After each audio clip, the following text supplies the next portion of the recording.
Државното правобранителство е една од најзатворените институции во Македонија. Ваков заклучок се излекува од извештајот која следи работата на државниот правобранител. Мирослав Драганов од Институтот за човекови права вели дека освен соопштенија за средби на државниот правобранител, на интернет страницата нема информации кои се од корист за граѓаните. Друг податок кој детектира сериозен проблем во правобранителството се финансиските загуби.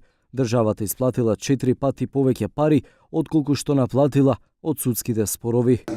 Тоа кажува дека сепак ефективноста не е на задоволително ниво, но сепак велам ова се делумни податоци, целосните податоци ќе треба и со Министерството за финансии детално да бидат истражени, но пред се тука улогата на државното правобранителство, нивната активна улога во ефективноста, треба да ја согледаме од аспект на тоа ако веќе изгубен предметот, да не се чека таа постапка да оди преку извршител, па и таму да се наплаќаат. Вања Михајлова, проектен експерт, вели дека државното правобранителство, освен што целосно е надвор од фокусот на домашната јавност, тој како да стана невидлив и за Европската комисија.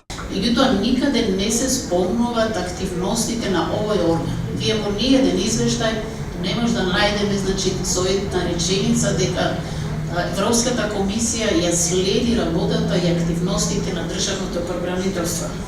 Но на овие заклучоци се спротистави Андријана Сливоска од државното правобранителство, која вели дека тие се секогаш отворени за јавноста, не бегаат од одговорност, имаат добра комуникација со медиумите во Македонија. Државното правобранителство има своја веб страна, има определено лице за слободен пристап до информации, има определено лице за постапување по закон за преставки поплати, има приемен ден секоја среда за странки кои што се заинтересирани да дојдат, определено е лице за тоа. Државен правобранител на Македонија е Фехми Стафа од Скопје, кој владата го именуваше на 28 август годинава.